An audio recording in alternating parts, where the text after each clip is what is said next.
Hi, I'm Dr. Peter Auster. I have a restorative cosmetic practice in Pomona, New York.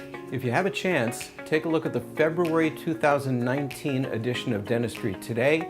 The cover article is about Omnichroma. I am the author of this article, and you can learn about 8 different cases that I did in different age groups, different parts of the mouth, different shades of teeth, and you'll see the basic ways to use Omnichroma and how it's an omnipresent material to use for virtually every tooth you find.